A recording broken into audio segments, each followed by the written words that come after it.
Good evening. It's a bright, sunny evening, but good evening. I'm your host, Taylor Thomas. We have two really special guests to talk to us about two totally different topics because we've received a lot of input from our wonderful viewers. And thank you. Continue sending us questions and topics, and we'll bring the guest on here to talk about them to give you more information. And then after we finish, you can talk to our guest one-on-one. Our first guest is a financial advisor. Yeah, we're going to talk about retirement. We're going to talk about the stock market, understanding how it works, when to get in, when to get out, and in fact, if it's even something for you. Our first guest is Jeffery Kennerly. Thank you so much for joining me tonight. And thank you, Taylor. I appreciate you offering the opportunity for me to come on here and speak to your viewers. Yeah, well, it's really, really important. So we're coming out, according to the CDC and health experts, we're coming out of COVID. It looks like unemployment numbers are starting to show some movement in a positive direction. So now seems like a great time to talk about retirement, investing, just really preparing for the future. So to start things off, can we learn a little bit about who you are and what you do as a financial advisor? Yeah, well, thank you again. Again, Jeffery Kennerly with Morgan Stanley. And so I'm a financial advisor, a wealth advisor. And so I advise families, individuals, business owners, executives on their wealth. And it really is with this goal of setting themselves and their families up generational wealth wise. Like when I speak to many of my clients, it's about this idea of how are we going to set yourself up for either be retirement, whether it be exiting a business, but the longer term picture, longer term goal is generational wealth and having the ability to set up, family members who will never know your name will know your name but will never meet you. So that's that generational wealth mentality. So really important. So in selecting a financial advisor, can you give us 3 to 4 things that we should look for? Because we speak to people all over the country and international as well. What are like 3 or 4 things that we should look for in a reputable financial advisor? Yeah, that's a great question. It's asked many a time. In my opinion, one of the first things you want to make sure is it's someone who is credentialed. And so someone who has the ability to not only work and have the knowledge to address the specific needs that you have, but also can execute on those. Someone who's you're going to be around. I tell people many a times with my clients, I'm going to get to know you intimately. I'm going to know your family intimately. And so there has to be an element of trust, an element of understanding. And so those are things that we want to make sure that as you're making those selections, that you're going to be comfortable with them because they will know a lot about you. They're going to know about you financially. They're hopefully, if you're, early in your process, they may be involved with, key things that happen in your life, purchasing your first home, having a child, graduation, planning for education from a child's perspective, or even going through retirement and being there for those milestone events that happen there. So it's really important to have trust in the person, have someone who is at an organization or has a reputation for having a fiduciary responsibility to you, which means whatever they do is going to be in your best interest. And so any decisions that they make are aligned with what your long-term goals are and what your long-term aspirations are. Those are key elements that I would say when you're thinking about engaging a financial advisor, those are some of the key things that you want to make sure you feel comfortable with. You have to have it, and rely on your gut. When you're talking to someone and you're like, I don't know, allow your gut to be involved with this conversation in terms of picking someone who is going to help you for the next 15 to 30 to 40 years and potentially generationally be involved with your family after you're gone as well. Jeffrey, I apologize about that. I had a signal issue. We had a big storm in this area and it looked like my system was rebooting. So we're now squared away. Thank you so very much. So the question that I just asked you is how do you go about selecting a good financial advisor? I know another question that people sent in before we told them that you were going to be on the show is how are financial advisors paid? Yeah. So there's a couple of different ways that it happens. I think you hear it, what you hear now mostly in when you hear their ads and you hear these $0 commissions and, zero trading, that's the kind of the older way in which financial advisors would be compensated. So there's really 3 models. There's a model that is based on assets under management. So you will have some sort of percentage or advisory fee layered over assets that are being managed for you. And with that advisory fee, you are, given typically a financial plan. I like to say it's almost like being on retainer, because as things come up and you have questions, you are a phone call away from your advisor in that particular relationship. It is about holistically making sure we're making decisions, again, in your behalf, but it's not nickel and diming. It's not about kind of, okay, we have to do this trade, and for every trade you're going to incur a commission. That leads me to the second way. The second way is a commission based. So that's much more transactional. That typically and historically has been the way of advisors, for a long time. And it was very much about, the single trade. As you're making trades, there's a commission layered onto that particular trade, or commissions as it pertains to insurance products, things of that nature. The last way it's kind of a hybrid, and you have these what we call registered investment advisors who will do more of a pay for service. So if you say, I want a financial, if you're someone who says, I just need structure, I'll execute it, but I want a plan. But I don't want to pay someone to monitor that plan. I don't want to pay someone, which is more like the advisory structure. You can find individuals who will, do a financial plan for you and will charge you an amount for the financial plan. And then it's up to you to execute trading on whatever platform you're using to be able to execute that plan in accordance to whatever it says in there. Those are really the three ways, and and they fit different. Everyone has a different need, right? Some people want to have someone who they can, delegate to and say, listen, I want you to run this. We're going to have our quarterly meetings. If I have something that comes up that I need to have a conversation with you about, I want to be able to access you, i.e. something like I'm changing jobs and I want to negotiate my compensation with the new compensation. Could you help me think through that? And what should I be asking for? Those are types of relationships you'll typically see in that advisory, right? It's more hands-on, full service. We're going to help across the board. When you start talking about the commission-based, that is more along the lines of people who want to do it themselves, lower cost. You're not going to make many changes, much more of a passive investive strategy. Yourself would probably go in and do the trades. Again, we're in this environment where investing has been democratized. And so it's so low cost from a trading perspective. That is how that structure works. And then the hybrid is those, they want the plan, they want the best of both worlds. They want to have a plan, but they don't want to necessarily pay someone I don't want to pay someone to monitor the plan and have a conversation about stuff, but yet they'll do the trade on their own. And so that's how we're generally compensated.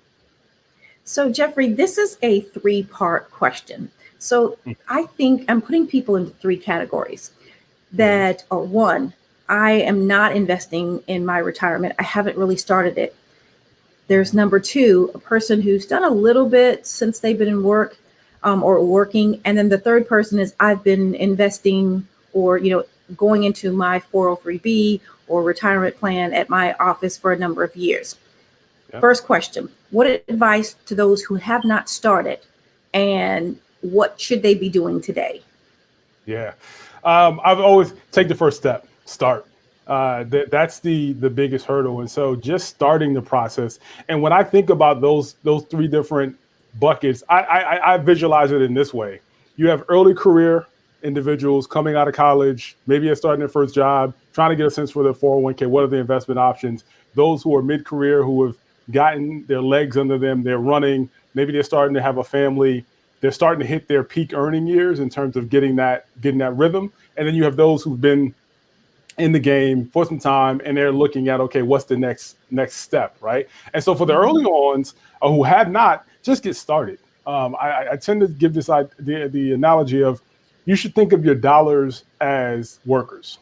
And you should, as hard as we work for the dollars that we earn, you should allow them to work as hard for you in return.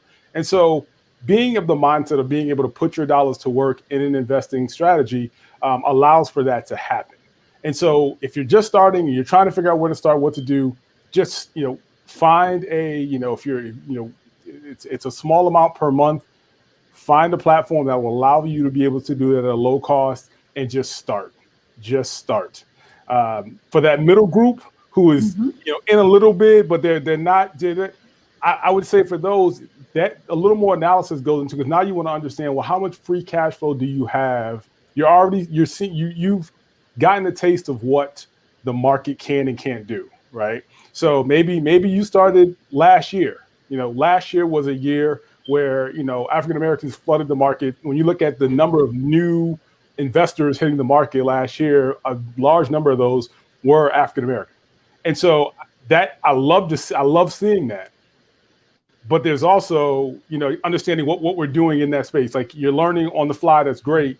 You've gotten a sense of it a little bit. Now it's a matter of saying, okay, how do you take it to the next step and put some structure behind it, and understand really taxable account versus the IRA versus your 401k. What are the differences between the three, and which ones benefit me? Which ones have a tax impact right now versus what will have a tax impact in the future? Like, those are things that you should start to think about as you start to get a little more sophisticated with it. And for those who have been in the market, depending on your age, depending on your risk profile, depending on a number of different factors, that's going to determine what you're doing. I say stay with it. Keep with it. Stay with it. It will continue to bear fruit for you, as long as you're, again, thoughtful about it, not making some of the mistakes that we tend to see when it comes to investing, i.e., when it gets a little scary, you're selling at the bottom and then you're buying back in when it gets high again. It should be the opposite. You want to, you really want to buy low and then sell it when it's high. And so those types of things, if you've been in the market, you've seen the ebbs and flows, you've probably worked through what happened last March, felt that.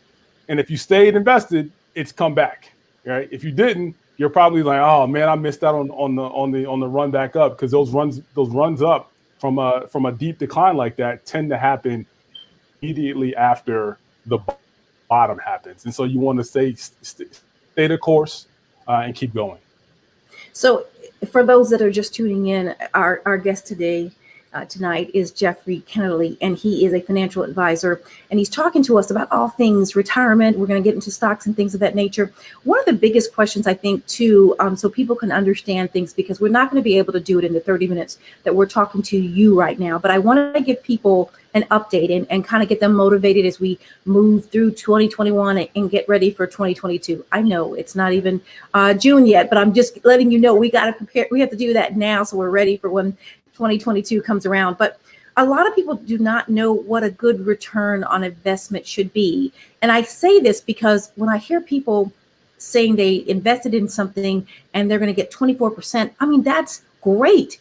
It's not the norm. And that, for me, would be a red flag. So can we just talk about, on average, what someone should expect when they're putting something in the market? And I do know we'll talk a little bit too about those that are moderate investors and those who kind of go all in. So yeah.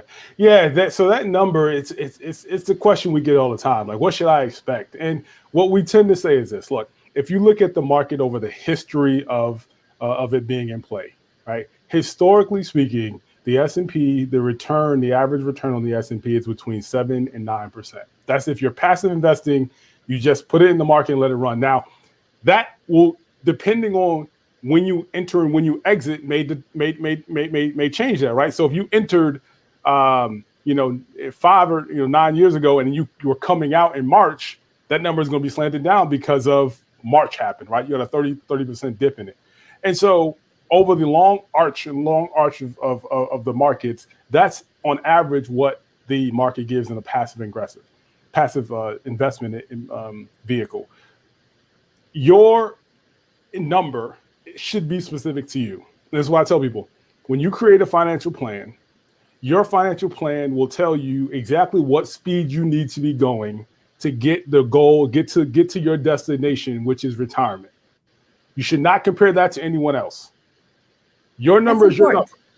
If you need to live off of $5,000 a month and you have, $500,000, there is a return number, mathematical return number, that you will need to have for X number of years to be able to have that cash flow come off of that lump sum of money, right? So Jeffrey, is that what someone will come to you and say, listen, I know I'm going to need X amount, or I want to have X amount a month in retirement? Is that how you start the process to determine what they need to save or what they should have now?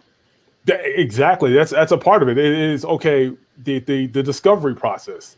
I think of it as a house. What's the foundation? What assets do we currently have? And then what goals do we have that we're looking to go towards, right? The goals are the roof. And then the beams and the structure is the pathway to get there. What strategies we're going to use? Which accounts are we going to use?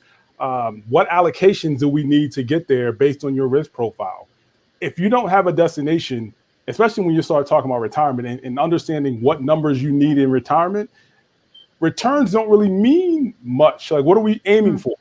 What are we driving for? It's like driving around the Beltway for the sake of driving around the Beltway with no destination. You can do 100 miles an hour, that's going to be dangerous. Or do you just need to do 55 to 60 and be able to get there and be comfortable without taking on the extra risk? And it's risk adjusted returns is really important. And so that's the conversation I have with clients, understanding how did March make you feel? Were you scared? Were you nervous? Okay, we got to know to take on less risk. So some people were like, March happened, like, oh, they got excited. Okay, you have a higher risk tolerance because you saw opportunities in that. Right. And that's so important, because people, in understanding this, you have to understand, as you say, you sell high, you buy low. So understanding that is really, really important. I want to take a second to talk about if you could identify the difference in defining a Roth and an IRA and a 403B, just so people understand where their money can be poured into and how the government requires that to be handled. Yeah. So so you have employer sponsored plans. Okay. And so employer sponsored plans are what you would see as 401ks, 403Bs, which are typically for nonprofits. 457s are with government agencies. And so those, the TSP, we're in the DC area, people working in government, it's the TSP. Those are employer sponsored plans that you are able to systematically invest in, right? Every pay period, something's going to go into that. Then the second group is, after you've gone out of the employer sponsored plans, you have these what we call IRAs, or individual retirement accounts. Now, these were set up so that individuals can, if they don't have a 401k or don't have access to a 401k, or they're, a business owner or something, they can set aside money for retirement. The limitations on that are $6,000 a year in terms of contributions, $7,000 for a year for those who are 50 or above. The Roth IRA is similar to the IRA. However, it is funded with post-tax dollars. So these are dollars, government's gotten their piece of it. You just have extra free cash flow, and you want to put it into the Roth. The tremendous benefit of a Roth is that any growth in that account after being held 5 years, or after you've covered the crossover to 59 and a half time mark age, it's tax-free coming to you. And so imagine having a pool of tax-free dollars that you can use in the future to be able to, do whatever you want with, right? Travel with. And so we want to make sure when you're doing a comprehensive plan and you're thinking about your entire wealth structure, you have each one of these buckets somehow accounted for, because that's how you most effectively and efficiently maximize the dollars that you have. Now, there's something we talked about offline. There, we can go to the website, Social Security, and see what they estimate we'll have in retirement, or at age 62 or anything after the retirement age, what we can get. Can you give that information out?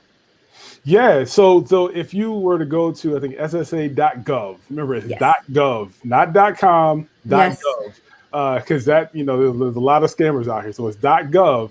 There is you're able to go to My SSA, and it's actually the online access portal for your Social Security statements. And so individuals of a certain age will remember getting those statements every year, right? We get your Social Security statements, and you would see what you've earned over the course of your working career. Now they've pivoted from that, and it's accessible online, so you can download it really anytime. And it's so important to know. That's so important to know. So the other number one question people asked, and I want to take the next few minutes that we have with you to kind of go through this, and also we'll talk about how we can reach out and talk to you. Again, you're giving us information. This is not financial advice that you're giving us right now. It's just answering some questions that people may not know who to go to, reputable, that can give them this information. Stock market. This is a huge thing. We have day traders. Listen to me saying this question, not necessarily explain, but just define what the stock market is and really who should be playing that game, because it's not for everybody and it's not for the faint at heart. Yeah. So the stock market essentially is it's a market. So you have buyers and sellers. You have people, publicly traded companies that, issue shares of their company or equity in their company. And the market is where buyers and sellers of those shares come to exchange, right? And so I want to buy, ABC company, someone is trying to sell CDE company. There's some sort of exchange, right? Monetary exchange for shares of companies. And so that's fundamentally what the stock market is. And when you have up days and down days, that can be dependent on a number of different external factors, but the up and down days really drive what people are doing. Like if it's down, probably more people selling than there are buying. When it's up, a lot more people are buying than they are selling typically. And so when you start thinking about, who should get into the market, this idea of day trading, I think getting into the market, is something that if passively done and done correctly, right, it can be an additive source of wealth for our community. I think that, I think for a long time we haven't understood it. And so you have to understand it. You have to seek out information, ask people questions, and reach out to understand fundamentally what it is involved with, getting into the market. In terms of day trading is the active participation on an hour by hour basis or day by day basis in terms of trading stock. That practice is something that I'd say is something should be, you have to have time to do that, because in that instance, there's a difference between investing and trading. And here's the nuance between it. Investing is, I am going to find a company that I think is undervalued and I'm going to hold it for a long period of time because I think it's going to appreciate. The stock price is going to appreciate over a long period of time. Day trading, all you care about is the day-to-day. No, that's not all you care about. But your primary goal is looking at the day-to-day price movements, and you're trying to buy low and then sell it high over shorter periods of time. And so that is a much more active and engaged manner of being activated into the stock market. I think what we should be thinking about is investing. How do you invest? How do you grow longer term value in organizations? And there will be times where you have to trade. Like March, we had to do some more active trading to be more active with what was going on in the market. This year has been a little more what we call choppy.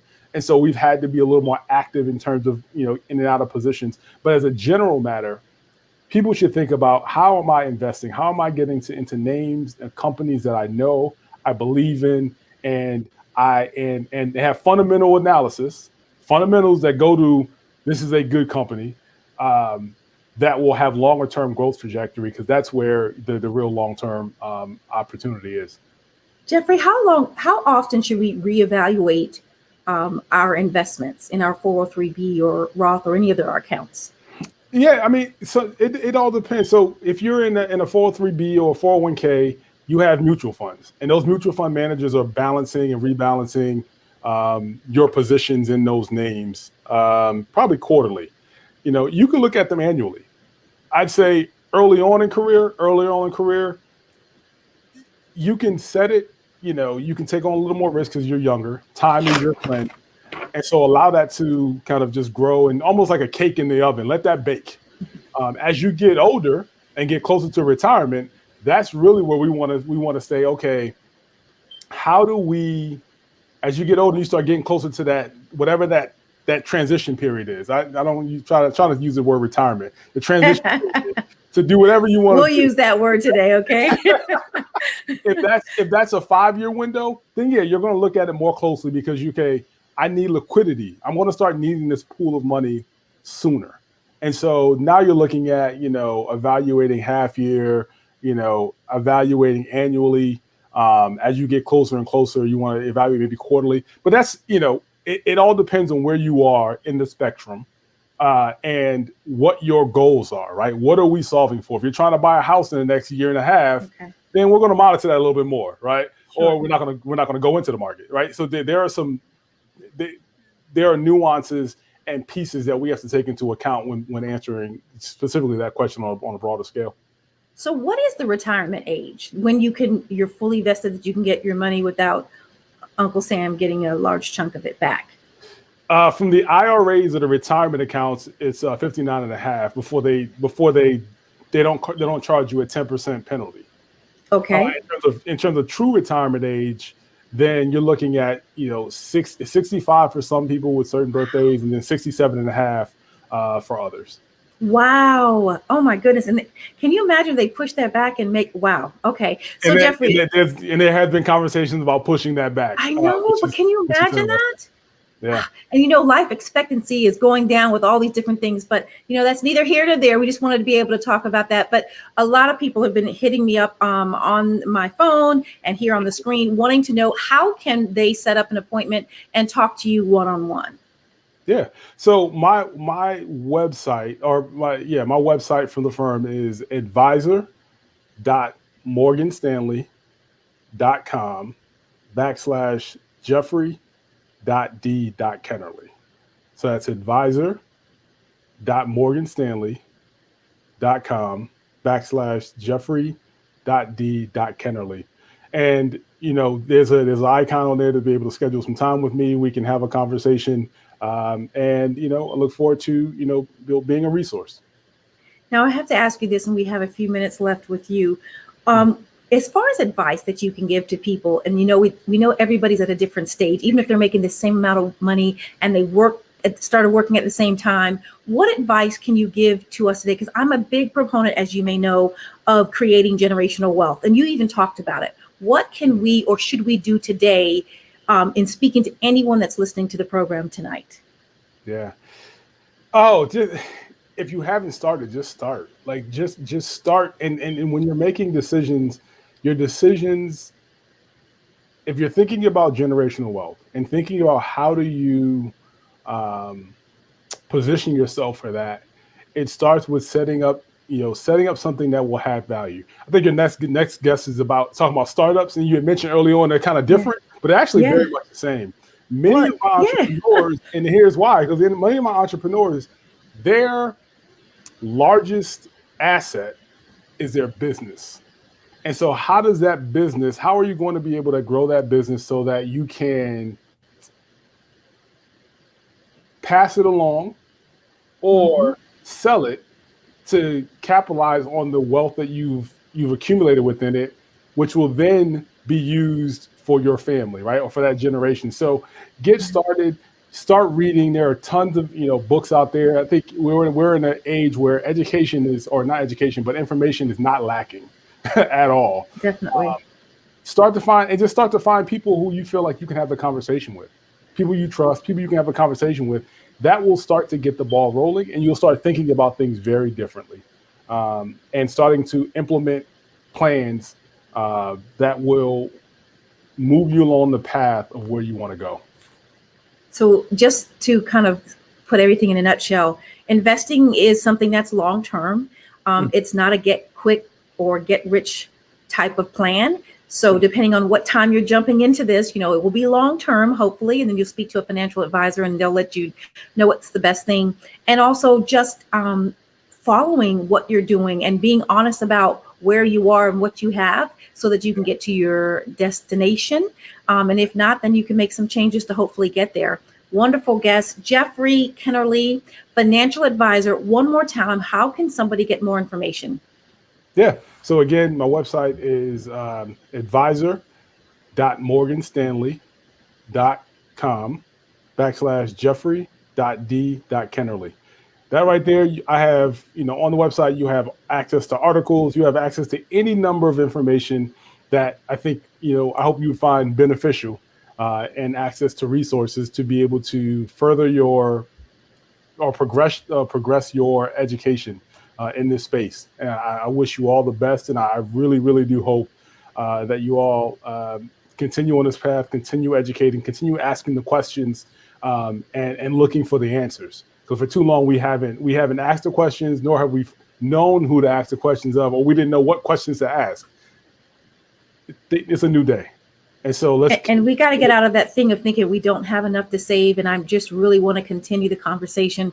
This COVID has really caused us to look at really what do we need to live on. And I think everybody has really adjusted in so much. And this is a perfect opportunity. I know, Jeffrey, I'm going to want to have you back on the show again. I have to thank you so very much for your time and insightful information. Thank you, Taylor. I appreciate you, and I appreciate everyone who was able to log in today and ask the questions. Have a blessed day. You too. Thank you so very much. Our fabulous guest, Jeffery Kennerly, financial advisor, really quick and responsive. So I know that reaching out to him, he'll be able to get you on your way, whatever that path may be. Well, I told you we have two guests tonight. My next guest, I know, listen, throughout my life and being in radio here and television as well, it has been amazing the people that I've spoken to that either are planning or talked about starting up a nonprofit. And then they get to the point where they're not sure what that means. They don't think that they can make money as a nonprofit. Well, my next guest, Tracy Brown, startup strategist, is going to talk to us about all things dealing with nonprofits. Hello, Tracy. How are you? Hello, Taylor, and listening audience. I am so excited. OMG, your last guest gave out some good information. He was right on point. So I'm definitely going to be on his website, making sure that I make my appointment to get everything going. But I'm excited to be here tonight to talk about nonprofits, to talk about business. There are 1.6 million nonprofits in the United States, and people are starting nonprofits every single day. So I'm excited to be here, excited to know what the listening audience wants. So let's get started. Well, Tracy, I love the energy. I'm just feeling it through here. And, I've been trying to get you on the show for a while now. So I'm so excited to have you here. So, Tracy, let's start first by discussing how and why did you start the business that you have helping others start a nonprofit? Well, one thing is that I love nonprofits. I love business. And so, when I I'm a graduate of BSU, Bowie State University, yay. But what I wanted to do when I started off, I was like, oh man, I don't want to do business. I want to do something different, right? Meaning that I didn't want to go to start a business. I wanted to go and serve my community. So that, to me, that was taking and getting a degree in public administration. And just from that point, being able to help people and love on people and watch them bring their vision to reality is good for me. So I started this business probably about over 15, 20, well, probably about more than 20 years ago. And I started off as doing it part-time, just as, hey, let me try to figure this out, for other people and for myself. So as I began to get into it, I began to love it more. And I began to understand that people really don't understand what a nonprofit is, how it works, and just how to navigate through the paperwork. And so that's what I'm all about, helping you navigate through the paperwork, helping you get that foundation built and be on your way. So your business, Startup Strategist, what exactly do you do? So as a startup strategist, I work with helping you get started, whether it's your business or whether it's your nonprofit. But mainly what I like to do is what I call a discovery call, because a lot of times I hear people saying, oh, I want to start a nonprofit, but then I hear profit, right? So I always like to say this: profit, business is about profit, and nonprofit is about people. So nonprofit is about people. So if I begin to hear the right thing, that discovery call that you can get, which is 30 minutes free. Wow. I kind of like help you navigate to make sure what you really want to do is to actually start a nonprofit, or if it's a business. If it's a nonprofit, I'll help you. If it's a business, I'll help you. But I help you to lay the groundwork. I help you to build your organization from the ground up and to get started. Because a lot of times when we get started, we just like, Hey, what do we do? And so that's where I come in. And I just love to help people bring their business, their ideas to reality. It's nothing like seeing that light bulb go out. It's nothing like seeing the nonprofit organization actually doing something out in the community, making a difference, such as yourself, Taylor. So I love it.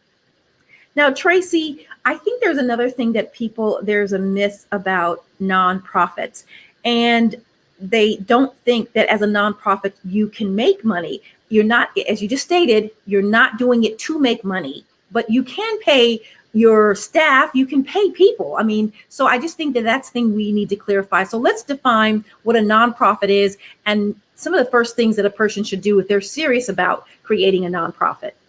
So let's explain nonprofit. So nonprofit is an entity, right? A tax exempt entity. And what it means is that you cannot, the organization cannot pay an individual profit, right? You can't do that.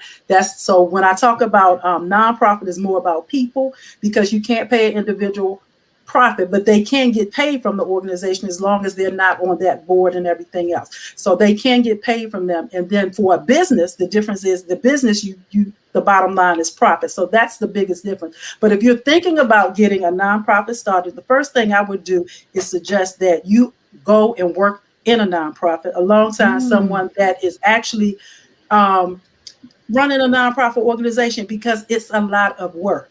You don't take it lightly. It's a lot of work. I tell all my clients, it's a business.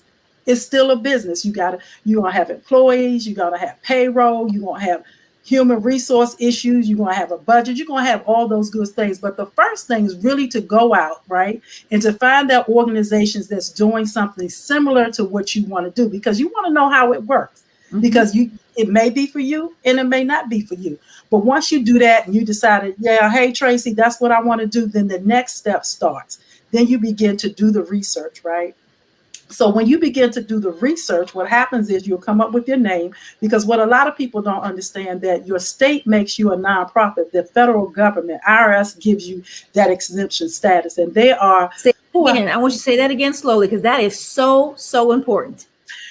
Your state that you live in deems you a nonprofit, but the federal government gives you what they call that exemption status, which is that 501c3 that everybody so dearly wants. That's how you get that. So as you begin to get that, you work with your state. So you have state guidelines and state rules. You register your organization with your state. So you'll register there. Has some states allow you to, I think it's about 4 states, and I can't remember all of them, which will allow you to be an LLC and have a nonprofit. But the majority of the states, you have to be a corporation. So you register your business as a corporation, your nonprofit has a corporation, you wait until your paperwork comes back.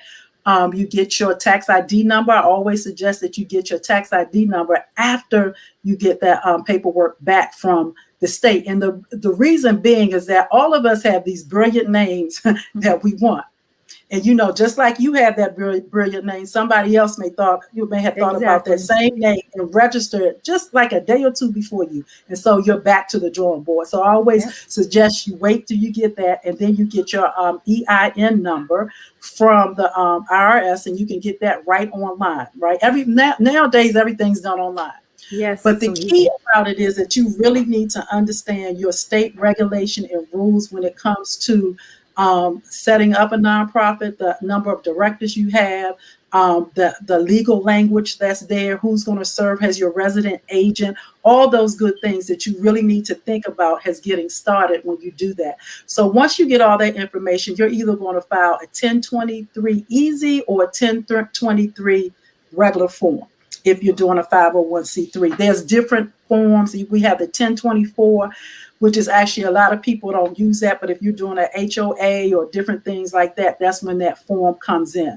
So once you do that, one of the things you have to have is bylaws along with your organization. It's very key that you have your bylaws, and your bylaws simply governs how the organization is going to be ran. And a lot of times, one of the biggest questions that I receive is, I'm the founder. They're going to kick me out. Nah, you just put that little clause in there which states that the founder of the organization, which would be you, cannot be, kicked out of your own organization. But you'll be amazed at what happens when things begin to work out, when things begin to take off. So I always suggest, when you begin to do your nonprofit, you have to select a board, right? A lot of times people like to pick family and friends. They like to, for some reason, they want to get their family and friends. And I always suggest against that, because family and friends, they'll do it because you ask them to. But what we want is people that's actually going to work, people that's going to bring to the table. Not saying that they're not, right?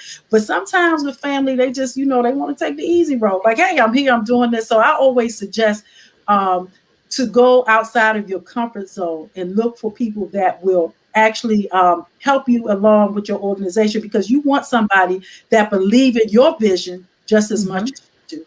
Because at the end of the day, the board represents the organization. Tracy, how many members or people make up a board? Meaning, do you have to have 1, 2, 3, 6? Well, but the average, the minimum is mainly 3 in some states. So it all depends on what your state says. I say not too big, always that odd amount, not too big, 5, 7, 9, not too big, because the more people you have, the more people you have. But I'm I always say not too many. Because at the end of the day, when you take that vote, the vote wins. And so you always want to have an odd amount of individuals on your board. That's important to know. I don't hear a lot of people talking about that, but this is why I wanted you to come on the show. This is something, I have a nonprofit, and I just think there's so many people out there that are doing great things. You just want to get the status. And if you don't have the nonprofit status and putting that in, you could be missing out on federal money for projects and doing things. Am I correct? You surely can, because as long as, a lot of people say, oh, now I got my 501c3. I'm ready to get grants. No, there's some more things you have to do. It's what we call getting grant ready, making sure that you have your DUNS number, making sure that you register in SAM, making sure that you are doing the things that require you to do in to get there, to get grant ready. Because a lot of times funders want to look at and see what you had before. What's your fundraising plan? What's your marketing plan? Who's on your team, right? Who's on your team? What type of program you have? And a lot of times we have our programs in our mind. We need to get it on our paper, because that's what the grantor is looking for when they begin to read those, those applications. So how well is your program? Do you have your program objectives, your goals? What are your outcomes? Like what are your statistical data? What do you have? And a lot of times we don't do that. We get our nonprofits and we really just say, okay, now I'm ready to get a grant. But you really should start looking and raising funds before that, because what you can do is also look at corporate sponsorship, right? What corporations support what you're doing? We have a lot of corporations now supporting Black Lives Matter, the different things that deal with our race, such as, understanding that relationship between the citizens and the police, right? Understanding, educating us on the different laws and rules and things like that. There's tons of money out there. You want to always position yourself in a good place to make sure that you're able to get it. But that starts with having a good program. That starts with knowing your program, having a good board. And I want to go back just a minute, Taylor, if you allow me to talk about the board, because the board is very, very important. Your board is like the wheels to everything that goes on, because part of their responsibility is to make sure that your policy and procedures are together, to make sure that the program that you said that you were doing, that you're actually doing. But a big part of that is also helping you to raise funds to your organization, helping you to get your name out there, helping you to do what you said you want to do out there in the community. And so that's why I said it's so important of those that you select to be on your board, because you think about it. And I'm playing. I like to just tell it like it is. You want to get somebody on your board that not only brings a skill set, right, but has a network. Like Taylor would be an excellent person, but she has her own, right? Because what happens is when we begin to raise funds for our organization, who do we go to? We go to our network, right? And if that person doesn't have a network, what you getting? It's just something to look at. It's not all about the network, because they may have a good skill set and not the network, but you just want to make sure that you get a well-rounded individual for your organization, because they are the face of your organization. They should know that 3-minute elevator speech just like you should know. Wow. Bill Gates is there, Jeff Bezos, all that money that they have. They say, hey, Taylor, tell me about your organization. You should have it right then and there. You never know what you may get. So those are some of the key things. But your board plays a big part of an organization. And a lot of times we don't have a good board. And you may go through 2 or 3 people. You may go through a lot of people until you get that right mixture. But I encourage you to do that. If your nonprofit means that much to you, it's worth every bit of it, because it's a business. It's a business at the end of the day. Tracy, you mentioned DUNS, and for those that don't know DUNS, is that it? Can you define what that is, and do nonprofits need to have that? Well, yes, it's the Duns and Brad, where you go in and actually get your Duns and Brad number. And what happens is that also helps you to build credit for your organization. Okay. Even your business. And a lot of times, currently right now, when you apply for a grant through, I think even through the, like Prince George's County or the federal government, they ask you for that DUNS number. I think from my knowledge, I think that the federal government wants to kind of like phase it out, but right now they're asking for it. But you still need it, because you still need to build credit for your organization. And those are certain ways that you can build credit. Say, for example, if you have your DUNS number, go get your Staples card. Start building credit for your organization. Go get an account at Uline. Real simple, something easy. That's, they do boxes and stuff, but it's something simple that you can get to begin to build your business credit. So clarify this. So DUNS is it connected to, what do I have to do to apply for a DUNS number? Just go on Google Duns and Bradstreet. You have all your information from your organization. So you'll need your business name, your EIN, your address, all this, just a simple application. And at the end, when you complete it, they'll give you a Duns and Brad number. And a lot of times what happens is you may see on your application, they'll ask you for your Duns and Brad number, or when you're applying for credit such as that, they'll ask you, your EIN or your Duns and Brad number that you have there. So that's the importance of it and why you need that, why I suggest that you get one. Now, Tracy, again, if you're just tuning in now here to NNPA and Black Press USA, our guest now is Tracy Brown, and she's the owner of Startup Strategist, and she helps businesses, specifically really focusing on those nonprofits. That's her love. It seems like she gets really excited when she talks about it, and it's really, as she said, it's about people and helping the community. What are some of the common things or mistakes that you see with people starting up or wishing to start up a nonprofit? They start thinking that right away they're going to get money. A lot of them started because, I can go get me a grant. But what happens if you don't get a grant? How are you going to continue to run your program if you don't get a grant? And a lot of times some grants are continuous, but some of them are just that. Let me get you started. And it's your responsibility to make sure that you can still continue on that program after the grant is gone. A lot of times that people that start a nonprofit, they don't have a clear vision or a mission statement. And that's important, because if what you're doing does not line up with your mission or your vision statement, maybe that program shouldn't be in there. Maybe that, is too far to the left. It sounds right, but your vision and your mission statement helps to keep you focused. A lot of times what I see, and this is the biggest thing, many nonprofits are a one-man shop or a one-woman shop. That's it. There's nobody else but them. And they're trying to do every single thing themselves. And that's why that board is so important. That's why it's so important that you actually go out and volunteer in another organization. See how it works. See what happens. See what challenges they may have, because those challenges that they have, you may have that in your organization or even more. But a lot of times we need to go and just actually work in a nonprofit organization or volunteer, because sometimes, you need volunteers to get work done. A lot of times nonprofits, they don't put together a business plan. And I always say a business plan is a workable document, is working. Put your ideas down. How much does it cost you to run that program? What individuals do you need in that program? All of that good stuff, because then you have, am I going to do health benefits, not health benefits? Am I going to have caseworker 1, 2, 3? What am I going to have? What type of supplies I need? What does it take for me to run not only the general operations of the organization, but that particular program? And a lot of times we don't go with that in mind. All we know is that we want to start a nonprofit. That's it. And those are some of the common mistakes that I see. Now, Tracy, you said something just now about a vision statement and a mission statement. Is that something that your company does, Startup Strategist? You help people Yes, kind of because hone in on that?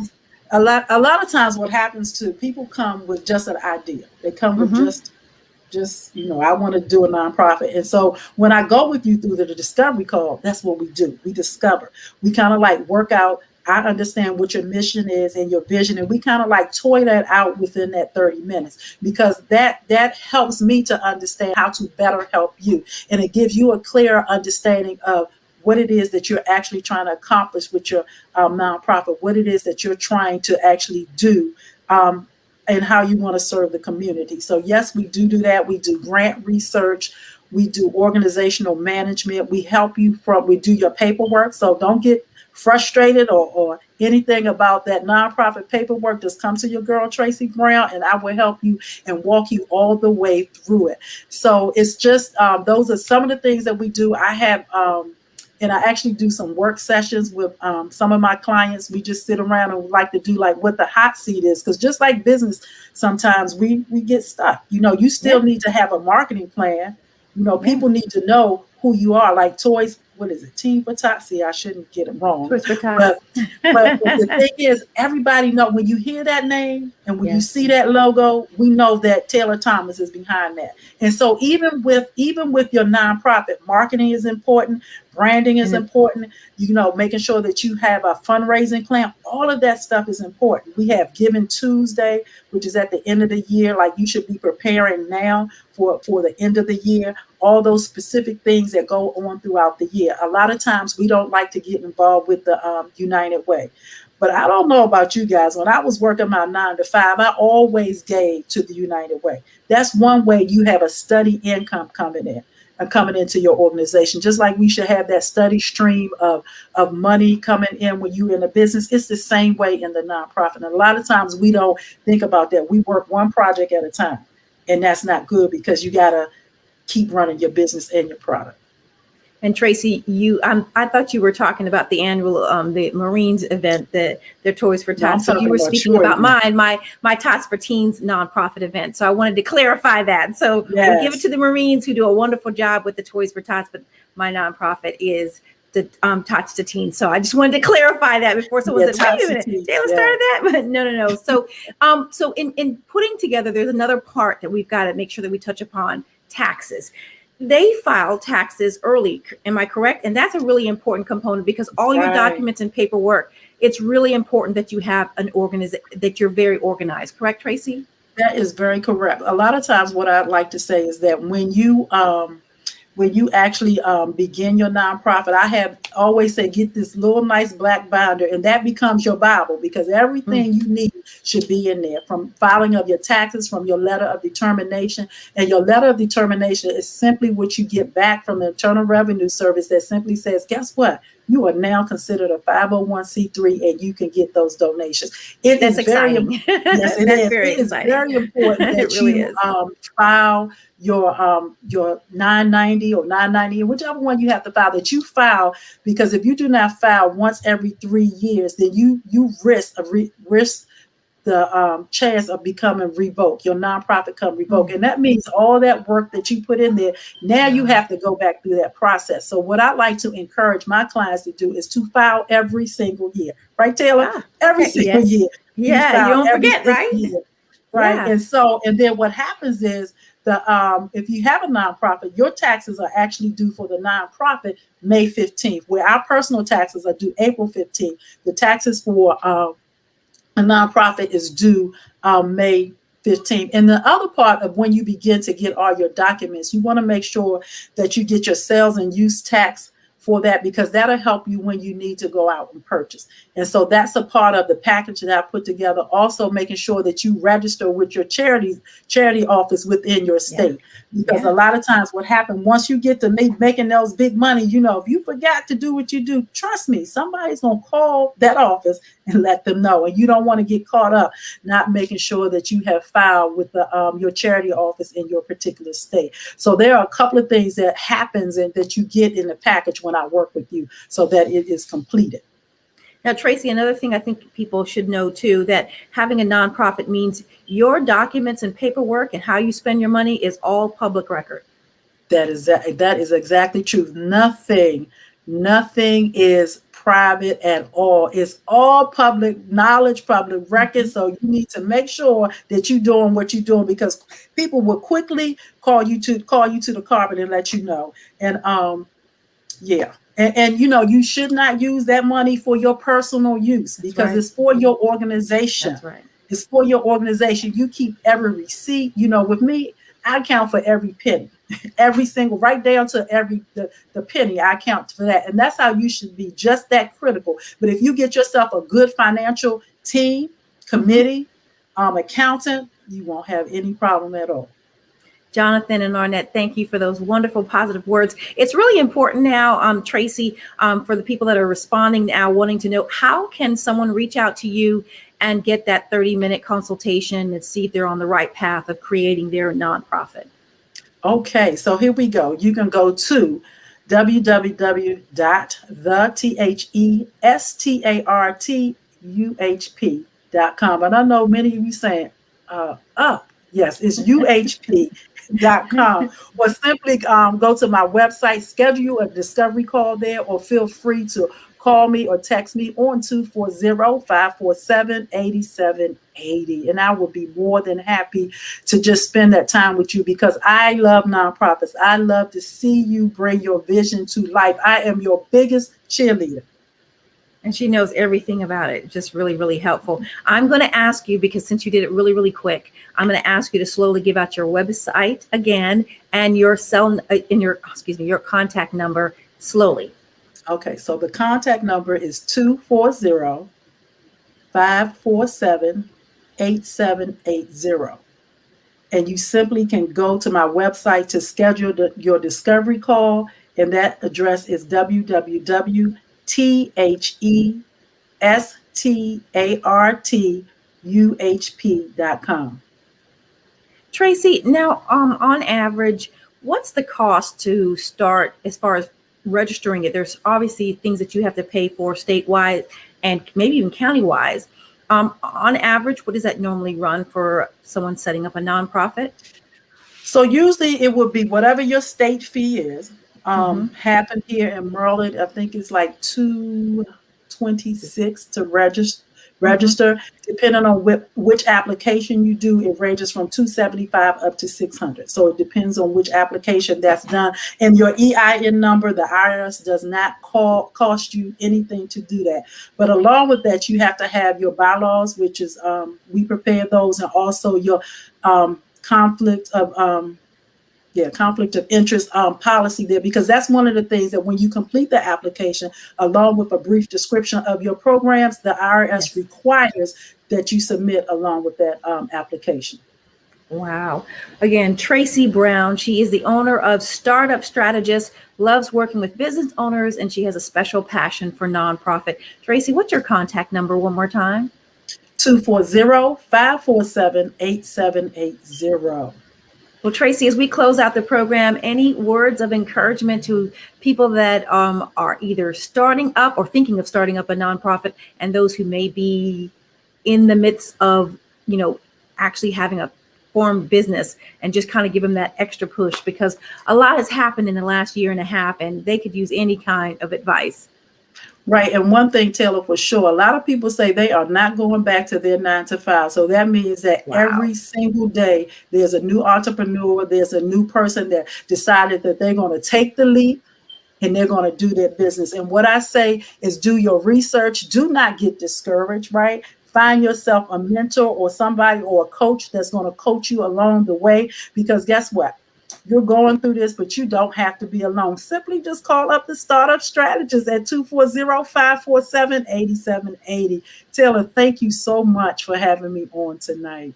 Well, I have to thank you, Tracy Brown, our startup strategist for nonprofits, and Jeffery Kennerly, financial advisor. Both of you guys gave us some great information. We are getting ready for the summer, and we are already starting now for 2022. So again, Tracy, thank you so very much. And for all of our wonderful guests that have been sending in questions and topics, that's what I'm here for. You have something that you want me to look into, possibly bring guests on the show, simply email me at TaylorThomasAnchor@gmail.com. That's TaylorThomasAnchor anchor@gmail. Tracy, thank you so very much. Have a great week and happy Memorial Day weekend coming up. Yes, good time. Thank you. Bye-bye. You are welcome. Well, everyone, that'll do it for today's edition of Black Press USA and NNPA. I am your host, Taylor Thomas. Until next week, God bless and goodbye.